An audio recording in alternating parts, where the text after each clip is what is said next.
بسم اللہ الرحمن الرحیم. السلام علیکم ناظرین. براق ڈیجیٹل کے ساتھ میں ہوں آپ کی میزبان شمائلہ چودھری. آپ کو ایک نئی پوڈ کاسٹ میں خوش آمدید کہتے ہیں. آج کی پوڈ کاسٹ میں ہم بات کریں گے ڈفرینٹ اہم ٹاپکس پر اور بہت جامع گفتگو کریں گے. آج ہم سب سے پہلے بات کریں گے پاک افغانستان نے کابل، قندھار، خوست میں اور پکتیکا میں جو ہے وہ اہم کارروائیاں کی ہیں اور افغانستان طالبان کی جو فوجی تنصیبات ہیں ان کو نشانہ بنایا ہے. اس کے علاوہ ہم بات کریں گے نو منتخب ایرانی سپریم لیڈر مجتبیٰ خامنہئی کا اہم بیان سامنے آیا ہے، اس حوالے سے بات کریں گے. ایرانی صدر کے ٹویٹ کے حوالے سے بات کریں گے اور جو ہے انڈیا میں کوئی اس وقت جو ہے صورتحال ہے دو چار ہے جس سے بدامنی پھیلائی جا رہی ہے، اس حوالے سے بھی بات کریں گے. اور ان تمام ٹاپکس پر ڈسکشن کرنے کے لیے ہمارے ساتھ موجود ہیں سر شہیر سیالوی. السلام علیکم سر. بہن وعلیکم السلام سر ویلکم کہتے ہیں آپ کو پوڈ کاسٹ میں.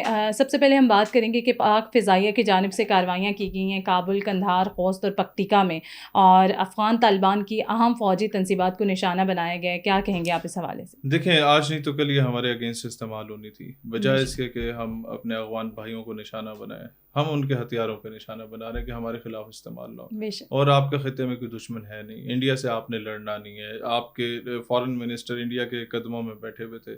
ایران کے ساتھ آپ کے حالات ٹھیک ہیں. اچھا، اس کے بعد ازبک تاجک کے ساتھ آپ کا کوئی مسئلہ نہیں ہے. آپ نے جو ایشو کریٹ کرنا ہے وہ ہمارے لیے کرنا ہے کیونکہ پیسہ انڈیا دے رہا ہے. اب انڈیا پیسہ آپ کو ایران کے خلاف تو دے گا نہیں، کیونکہ انہیں پتہ ہے کہ یہ سرفرے افغانیوں سے بھی زیادہ سے یہ امریکہ کو نہیں بخشتے، ہم تو پھر انڈیا ہیں. ٹھیک ہے نا جی. تو ہم لوگ ہیں تھوڑا بہت ڈپلومیسی سے چل جاتے ہیں کہ طریقے سے 3-4 سال تو ہم طریقے سے ہی چل رہے تھے. اب ہم اسٹریٹ فارورڈ ہیں.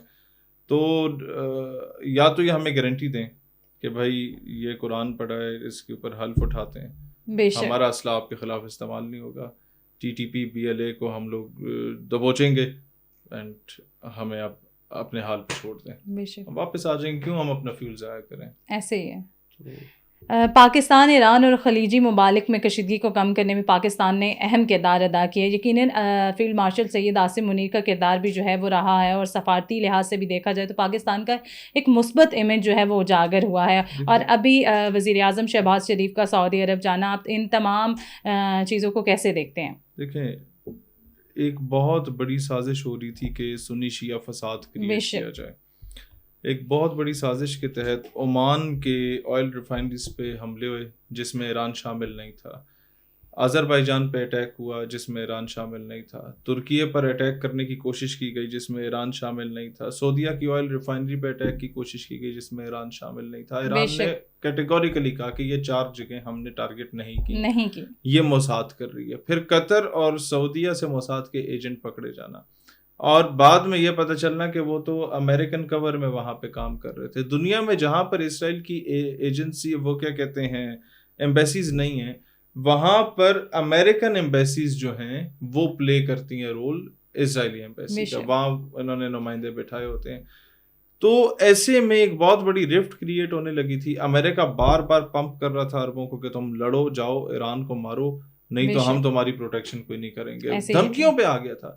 اٹ واز پاکستان جس نے جا کے بتایا کہ بھائی جان امریکہ کی دم پر پیر آیا ہوا ہے، یہ اب آپ کو کچھ نہیں کہہ سکتے. بلیک میل ضرور کریں گے لیکن اس کے علاوہ کچھ نہیں کر سکتے. تو it is a very good moment for you کہ آپ طریقے سے ان کی بیسز ختم کروائیں، ان کا انفلوئنس ختم کریں.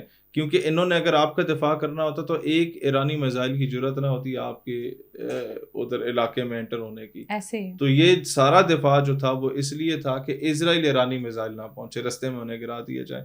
تو ان کا پرائم فوکس جو ہے وہ اسرائیل ہے اس خطے میں بیٹھنا، آپ لوگ نہیں ہیں.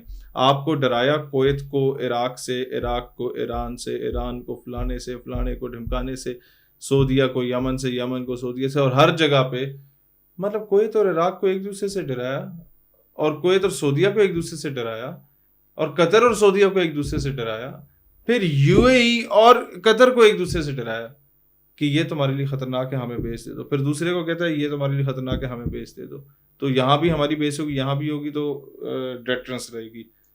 تو اس کھاتے میں یہ پورے عرب میں آ کے بیٹھ گئے، اور عرب ایسے بے وقوف ہیں کہ اب چھتر کھا رہے ہیں اور انہیں سمجھ بھی نہیں آ رہی.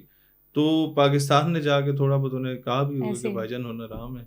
ہم لوگ $1 ارب مانگتے ہوئے نا ہمیں شرم آتی تھی کہ ہم کیا کریں، ہم مانگنے نہیں آئے لیکن کیا کریں، مجبوری ہے. ایسے بیان پرائم منسٹر دیتے تھے.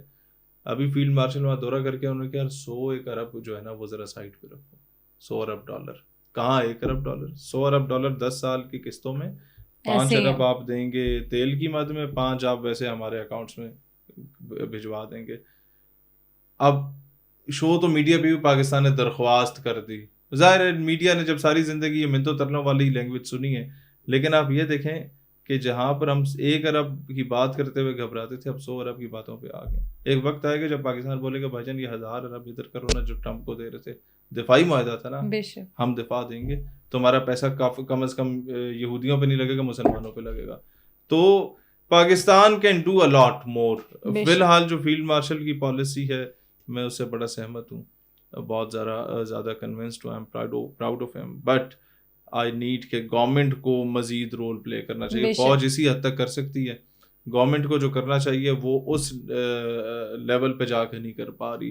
ہمارے اس وقت 150 بیوروکریٹس اور ٹیکنوکریٹس کی ٹیم ہونی چاہیے, پڑھے لکھے ینگسٹرس کی, ان کے ساتھ 126 جرنیل ہیں آپ کی فوج کے, اور مطلب 15 آپ وفد بنائیں 10 رکنی, اس میں ایک جرنیل آپ ساتھ رکھیں, 10 بیوروکریٹ اور ٹیکنوکریٹس رکھیں, ہر خلیجی ملک میں بھیجیں, انہیں بولو دیکھ لو امریکہ نے کیا کیا تمہارے ساتھ, آپ بڑے حوالے کرو ہمارے, ہم تمہاری پروٹیکشن کریں گے. تمہیں لگ پتہ جائے گا کہ دفاع کہتے کسے ہیں, تمہیں لگ پتہ جائے گا کہ اینڈ ٹائم پہ ہم بھاگیں گے نہیں, ہوٹلوں میں نہیں چھپیں گے اڈے چھوڑ کے, تمہارے ساتھ کھڑے ہوں گے. اور تمہیں خطرہ ایران سے نہیں ہے, تمہیں خطرہ اسرائیل سے ہے. بے شک اس نے جب قطر پہ اٹیک کیا تھا تو ایرانی میزائل تو روک لیتے ہیں یہ امریکی, تو اسرائیلی میزائل جب آ رہے تھے تو وہ پھر ایئر ڈیفنس کیوں ڈاؤن کیا تھا امریکن سے. تو یہ سوال ہونا چاہیے. اب تو آپ کو مزے کی بات ہوں کہ لوکل جو عوام ہے عرب ممالک کی وہ ایران کے حق میں پن لوکیشنز دے رہی ہے کہ امریکی اپنا اڈا چھوڑ کے فلانی بلڈنگ میں جا کے چھپے میں مار دو, اور ڈرون آ رہا ہوتا ہے پہلے سے ویڈیو بن رہی ہوتی ہے, انہیں پتا ہوتا ہے ادھر بجے گا. کیوں؟ کیونکہ لوکلز ایران کو کہتے ہیں بھائی تم ہماری آزادی کی جنگ لڑو, ہم تمہارے ساتھ ہیں. کہاں وہ رجیم چینج ایران کی چاہتا تھا, کہاں 14 ممالک میں اپنی رجیم چھوڑ کے جانا. ایسے ہی ہے. بھارتی اپوزیشن لیڈر رہنما سنجے سنگھ نے جو ہے وہ امت شاہ اور نریندر مودی کو بھارتی پارلیمنٹ میں جو ہے انہیں کہا ہے کہ یہ اسرائیل کے جو ہیں ٹاؤٹ ہے اور اسرائیل کے لیے کام کر رہے ہیں. آپ کیا کہیں گے اس حوالے سے کہ ان کے چمچہ گیر ہیں؟ وہ مٹی پلیت ہوئی بھی ہے نا, وہ مٹی پلیت ہوئی بھی ہے کہ ابھی یہ اسرائیل سے ہو کے اپنے گھر نہیں پہنچا تھا کہ اسرائیل نے اٹیک کر دیا ایران پہ. تو یہ تو اس کے پورے بھارت کو پتہ چل گیا کہ بھائی جان یہ 2 نمبر آدمی ہے. اور ایران آپ کو پتہ ہے ہم سے زیادہ انڈیا کا دوست تھا. ایسے ہی ہے, کیونکہ انڈیا میں لکھنؤ اور ادھر ادھر اہل تشیع کی کمیونٹی بھی زیادہ ہے. پھر ایران کے کئی لیڈرشپ ایسی تھی جو بیسیکلی انڈیا کے تھے, وہاں سے مائگریٹڈ تھے. تیسرا اسپیکٹ یہ تھا کہ چابہار والے معاملے میں گوادر کو کاؤنٹر کرنے کے لیے وہ رول پلے کیا جا رہا تھا.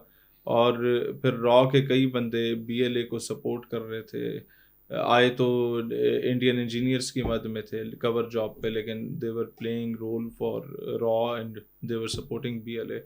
تو پھر ایک اور معاملہ یہ تھا کہ پاکستان میں یہ جو دیوبندی شیعہ ایک رفٹ بنائی گئی تھی نا, اس کھاتے میں ایرانی پاکستان سے بڑے گلا کرتے تھے, اور یہ جان بوجھ کے رفٹ بنائی گئی تھی.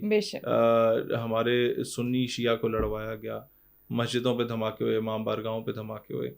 تو اس وجہ سے بھی ایران میں بڑا پروپیگنڈا ہوا پاکستان کے اگینسٹ. لیکن اب ایران کو سمجھ آ گئی ہے کہ بھائی 2 نمبری تو ساری پیچھے سے یہ بنیا کر رہا تھا. ایسے ہی ہے, پاکستان تو بیچارہ مظلوم ہے, اسے کبھی بریلوی دیوبندی میں لڑا دیتے ہیں, کبھی سنی شیعہ میں لڑا دیتے ہیں. ایکچولی تو پاکستانی عوام تو بڑا لونگ اینڈ کیئرنگ عوام ہے, امت مسلمہ کا درد رکھنے والی عوام ہے.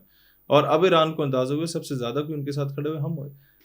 اب مودی کیوں ذلیل ہو رہا ہے کہ انڈیا کا 25-30 کروڑ مسلمان ہیں. ایسے ہی ہمارا جو پاکستان کا مسلمان ہے اس نے آزادی دیکھی ہوئی ہے, اسے پلیٹ میں رکھ کے آزادی ملی ہے, سوائے مہاجروں کے. وہ اپنے حصے کا پاکستان اپنے ساتھ لے کے آئے ہیں. باقیوں کو تو صبح اٹھے آزادی, ٹھیک ہے نا, قربانی تو بیچارے ان لوگوں نے دی تھی. اب آتے ہیں انڈیا کا مسلمان, اردو کی بقا کی جنگ لڑ رہا ہے, اردو کی سلامتی کی جنگ لڑ رہا ہے.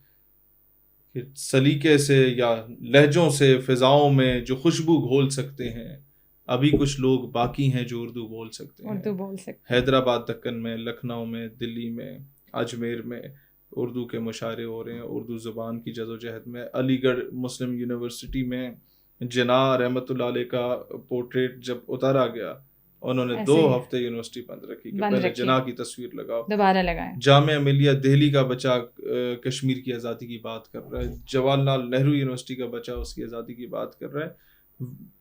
انڈیا کے اندر کئی پاکستان آپ کو ملیں گے بے شک, اور وہ اصل پاکستانی ہوں گے, ہم سے بڑے. کیوں؟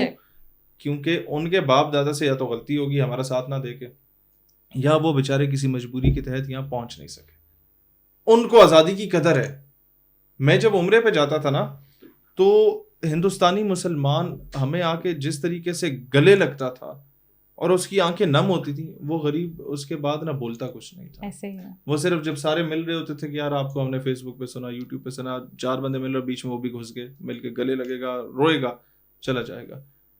تو ایک ان کے بندے کو میں نے ہوٹل میں بلایا اپنے پاس, بڑا دائیں میں دیکھتا دیکھتا آ گیا. خیر میں نے کہا یار یہ ایسا کیوں ہے کہ تم لوگ جب بھی ہم سے بات کر رہے ہوتے تمہاری نظریں یوں یوں ہو رہی ہوتی ہیں یا تمہاری آنکھیں نم ہوتی ہیں, بولتے اتنا نہیں ہو. اس نے کہا جی عمرے پہ بھی اور حج پہ بھی ہمارے جو 40-50 بندوں کا قافلہ آتا ہے, انڈیا ہمیشہ ایک را کٹ آؤٹ لازمی ساتھ بھیجتا ہے کہ کہیں نہ کہیں یہ وہاں جا کے کشمیریوں کو تو نہیں مل رہے, وہاں جا کے پاکستانیوں کو تو نہیں مل رہے. میں نے آپ کو 12 ربیع الاول والی بات بتائی بھی ہوگی پہلے. تو یہ ان کے مطلب جو بڑے بڑے نیتا حضرات ہیں, بڑے بڑے منسٹر جو مسلمان ہیں, وہ بھی گھبراتے ہیں. تو انڈیا میں کہیں بھی وہ مذہبی آزادی نہیں ہے. تو آزادی کی قدر ہندوستان کے لوگوں کو ہے. ایک لاوا ابل رہا ہے. اگر پاکستان کی گورنمنٹ تھوڑی سی غیرت مند ہوئی تو ہم اس کو صحیح یوٹیلائز کر جائیں گے, and we can create numerous Pakistans within Hindustan. انشاءاللہ. ایرانی صدر کا حالیہ ٹویٹ آپ کی نظروں کے سامنے سے بھی گزرا ہوگا. انہوں نے جس انداز میں پاکستان کی اور ساتھ روس کی بھی تعریف کی ہے, کیا کہیں گے آپ اس حوالے سے؟ دیکھیے انہوں نے کہا کہ پاکستان اور روس کی کال آئی, ہمیں میڈیشنز کی بات ہوئی. پہلے تو شکر گزار ہیں, دے سپورٹڈ اس, ہمارا رائٹ آف سیلف ڈیفینس کو سپورٹ کیا.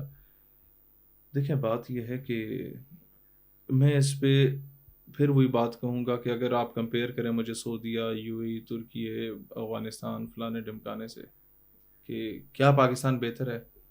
110% بہتر ہے, بلکہ 1000 گنا بہتر ہے. لیکن ایز اے نیوکلیئر اسٹیٹ کیا میں مطمئن ہوں؟ نہیں, ہمیں مزید کرنا ہے. کل اس بغیرت دشمن نے میرے اوپر آنا ہے, بے شک. تو آج تمہارے پاس موقع ہے. کیا کرنا ہے, کب کرنا ہے, کیسے کرنا ہے, یو نو بیٹر. لیکن میں جو میسج کنوے کرنا چاہتا ہوں اپنی آرمڈ فورسز کو, اپنی انٹیلیجنس ایجنسیز کو, کہ اب آپ جس طرح افغانستان میں آپ نے مارا تھا نا اپنے دشمن کو, آپ ایران میں اپنے دشمن کو مار سکتے ہو, اور وہ جنگ ادھر تک نہیں آئے گی. ایرانیوں کا بھی بھلا ہوگا, وہ بھی شکر گزار ہوں گے, آپ کا بھی بھلا ہوگا, یہ خطرہ ٹل جائے گا. اگر ہم اس پہ آنکھیں بند کر کے بیٹھے نہیں وہ اسرائیل اور ہم پہ, یس اسرائیل اور ہم پہ, اٹ ول ون ڈے اور دا ادر. اور وہ ایم ہی نہیں آئے گا, وہ پوری قوت سے آئے گا, وہ انڈیا کو بھی لے گا, امریکہ کو بھی لے گا. ہاں کیا وہ کچھ کر پائے گا, نہیں کر پائے گا, وہ بات کی باتیں ہیں. ابھی وہ پھنسا ہوا ہے. اب اگر آپ بیچ میں کود پڑتے ہو تو یہ عرب جو ہماری بہنیں ہیں ان میں بھی غیرت آ جائے گی. یہ بھی کہیں گی یار ہم بھی مرد بنتے ہیں. تو یہ جو ہے نا, دس از دا ٹائم. بے شک. نو منتخب ایرانی سپریم لیڈر مجتبیٰ خامنائی کا پہلا بیان جو ہے وہ سامنے آیا ہے, اور انہوں نے کہا ہے کہ امریکی اڈے بند نہ ہونے تک حملے جاری رہیں گے اور ایک ایک فرد کا بدلہ لیں گے. آپ کیا سمجھتے ہیں کہ ان کا یہ بیان کیسا ہے, اور کیا یہ جو ہے وہ جنگ میں مزید شدت اختیار کر سکتا ہے؟ ایران از ناٹ کمنگ سلو. ایران اب سیدھا ہو چکا ہے کہ بھائی جان آپ آؤ, ستمگر ادھر آ ہنر آزمائے, تو تیر آزمائے, جگر آزمائے. یس, ایران اب اسٹریٹ فارورڈ ہے میری بہن, اور وہ کہہ رہا ہے بھائی جان آپ آئیں. شروع آپ نے کیا تھا, اب یہ نہیں کہ آپ ختم کرنا چاہ رہے تو ہم بولے جی پلیز. اب ختم ہماری ٹرمز اینڈ کنڈیشنز پہ ہوگا. پہلے یہ میرے اڑوس پڑوس میں, مدینہ طیبہ کے اڑوس پڑوس میں, مکہ مکرمہ کے اڑوس پڑوس میں, کربلا نجف کے اڑوس پڑوس میں, جہاں جہاں تمہاری بیسز ہیں واپس جاؤ, کوچ کرو. اب آپ یہاں پر ہمیں تو ذلیل کرتے ہیں, باقی ہمارے مسلم برادر ممالک کو بھی ذلیل نہیں کریں. اور یقین کریں یہ راتوں کو اٹھ کے تہجد میں یا رب دعائیں کرتے ہوں گے ایران کے لیے کہ ہم میں تو یہ دلیری نہیں تھی, ہمارے حصے کا کام بھی یہ کر رہے ہیں. خیر ایک دو ہوٹل تباہ بھی ہوتے ہیں, ڈزنٹ میٹرز, ہم مذمت کرتے رہیں گے, آپ بس مارے جائیں. ایسے ہی ہے. ٹرو. اب نئے ہرمز کی بندش کے بعد پاکستان نے خطے کے ممالک کو کراچی پورٹ, قاسم اور گوادر بندرگاہوں پر ترسیلی سہولیات کی جو پیشکش کی ہے, کتنا خوشائن قدم ہے, آپ کیا سمجھتے ہیں؟ دیکھیں ایک تو دنیا شوڈ فیل دا پین. اب نئے ہرمز بند ہوا, میں کہتا ہوں بند رہنا چاہیے جب تک امریکہ گھٹنے نہ ٹیکے. بے شک. ہاں ہم نے جو کہا, ظاہر ہے ہم نے خطے میں اپنا ایک مقام بنانا ہے, لوگوں کو بتانا ہے کہ ہم بھی ایگزسٹ کرتے ہیں, تو دس از گڈ. لیکن میں اس پہ بڑا خوش ہوں کہ امریکہ نے جب بولا تمہاری بحریہ ہم نے تباہ کر دی ہے, اور اس نے کہا تم گزر کے دکھاؤ نا اپنا ہرمز سے. تو 3 دن ہو گئے ہیں, ٹرمپ میں جرأت نہیں ہے. ٹرمپ نے کل بیان دیا کہ ہم آپ کو فوجی کور دیں گے جو بھی جہاز گزرنا چاہے. ایران نے کہا ٹھیک ہے آپ آئیں. تو کمپنیاں گئیں ٹرمپ کے پاس کہ ہمیں 2 فوجی کور. انہوں نے کہا ہم ابھی نہیں دے سکتے, ہم کل دیں گے. کل آیا تو کل کب آتا ہے؟ ایسے ہی ہے. منی پور میں کشیدگی کے واقعات جو ہیں وہ سامنے آ رہا ہے, آئے روز جو ہے وہ اس میں شدید جو ہے وہ اضافہ ہو رہا ہے. لیکن ایک طرف بھارتی افواج ہے اور دوسری طرف عوام جو ہے وہ آمنے سامنے ہے, اور بھارتی جو عوام ہے انہوں نے جو ہے بھارتی آرمی گو بیک کا جو ہے وہ نعرہ لگایا. کیا کہتے ہیں آپ, کیا کہیں گے سر؟ جو آپ سری نگر کے لال چوک میں منظر دیکھا کرتے تھے نا, وہ اب منی پور کا منظر ہے. بے شک. اور مسئلہ صرف یہ ہے کہ یہ لوگ اس طریقے سے اردو نہیں بولتے, ذرا چینی اور نسل ہیں, یلو ریس والے لوگ ہیں, تو اس لیے پاکستان میں اتنا یہ چیز وائرل نہیں ہو رہی, ورنہ یہ ایک بہت بڑی کامیابی ہے ہمارے لیے جو کام اس وقت ہم کر رہے ہیں. بے شک. پاک فوج نے یوب سیکٹر سے ملحقہ علاقے میں افغان طالبان کی پوسٹ کو نشانہ بنا کر تباہ کر دیا, اور پاک فوج کی کارروائی کے بعد جو ہے وہ بھاگتے ہوئے نظر آئے ہیں دہشت گرد. کیا کہیں گے آپ اس حوالے سے؟ ایک بات کہوں گا, روس اور امریکہ کو ہم نے شکست دی تھی, آپ نے نہیں دی تھی. تب آپ کیوں نہیں بھاگ رہے تھے؟ تب تو آپ دلیری سے لڑ رہے تھے. تو یہ لوکل فوجیوں سے ڈر گئے ہو, امریکی فوجیوں سے نہیں ڈرتے تھے. ہیں بھائی, اٹ واز پاکستان. وہ الگ بات ہے, ہم لوگ اپنے عرصوں کے اشتہار نہیں لگاتے کہ ہم نے یہ جن اڑایا, ہم نے وہاں پھونک ماری, ہمارے اوپر تھوڑے بہت قرضے ہیں. ورنہ بھائی ہم لوگ بتا کے مارتے انہیں. ابھی پھر ہم لوگ ذرا سوچ سمجھ کے ڈپلومیٹکلی چل رہے تھے. ٹرو. آپریشن غضب للحق کی کاروائیاں جو ہیں وہ جاری ہیں, اور آپ کیا سمجھتے ہیں کہ لاسٹ اپنا آپ میسج جو ہے افغان طالبان اور حکومت کو کیا دینا چاہیں گے؟ وہ جو گرین زون میں جو ہے وہ دہشت گردوں کو پناہ دیے ہوئے ہیں. پاکستان کبھی بھی جو ہے وہ عام عوام یا افغانستان کے عوام کا جو ہے وہ دشمن نہیں ہے, یا پاکستان کبھی بھی جنگ نہیں جاتا. ہم نے ٹارگٹ کر کے جمعے کے وقت ایک مسجد کو بھی نشانہ نہیں بنایا. بے شک. ہم اسے حرام سمجھتے ہیں, کوئی ایسا کرے گا ہم اس کا گریبان پکڑیں گے. ہم نے ایک بھی امام بارگاہ پہ لوگ سجدے میں ہوں ہم نے حملہ نہیں کیا. ہم نے ایک بھی اسکول میں, بچے اسکول میں ہو, آپ نے جو ویڈیو دکھائی نا وہ اسکول کے بچے شہید کر دیے. رات کے 3 بجے کون سا اسکول کھلا ہوا ہوتا ہے؟ ہم نے ایک بھی اسکول پہ جا کے اس نیت سے حملہ نہیں کیا کہ بچوں کو پین ہم پہنچائیں. بے شک. کولیٹرل ڈیمیج میں ضرور ایسا ہوا ہوگا, ہمیں اس پہ افسوس ہے کہ طالبان کے دہشت گردوں کو جو ہم مار رہے ہیں, آس پاس اگر کسی بچے کو نقصان ہوا ہمیں اس پہ دکھ ہے. وہ ہمارے بچے ہیں, مسلمانوں کے بچے ہیں, افغانی ہمارے بھائی ہیں. لیکن ایک چیز ذہن میں رکھیں, فرق کیا ہوتا ہے خارجی میں اور مسلمان میں. مسلمان پریسائزلی نشانہ بناتا ہے, جنگوں میں فصلوں کو, عورتوں کو, بچوں کو, بوڑھوں کو نشانہ نہیں بناتا. جنگ کا یہ اصول ہوتا ہے. اور ایوبی رحمۃ اللہ علیہ نے نا, دشمن فوج کے سپہ سالار کا گھوڑا زخمی ہو گیا تھا تو جنگ رکوا دی تھی, اور اپنی بہترین نسل کا گھوڑا بھجوایا, تم اس پہ بیٹھو میرے برابر میں آؤ تو جنگ ہوگی. تو this is what Pakistan is doing. ہم سویلینس کو نہیں نشانہ بنا رہے. پروپیگنڈا ضرور ہو رہا ہے ہمارے خلاف, کیونکہ ہمارے پاس بیانیہ بیچنے کے لیے لوگ کم ہیں, اور آپ کے پاس ہماری پوری PTI موجود ہے. تو یہ ایک فرق ضرور ہے, اور نون PV پہ لوگ یقین نہیں کرتے. لیکن ایک وقت آئے گا جب لوگ یقین کرنا شروع کر دیں گے کہ پاکستان حق پہ تھا اور آپ دہشت گردوں کی پشت پناہی کر رہے تھے. ہمیں آپ پیارے ضرور ہیں, لیکن اتنے بھی نہیں کہ آپ ہمارے بچے مارو اور ہم خاموش رہیں. بے شک. Thank you so much sir for your time. Buraq digital سے فی الوقت اتنا ہی. اپنی میزبان شمائلہ چوہدری کو دیجیے گا اجازت. اللہ نے کے بعد.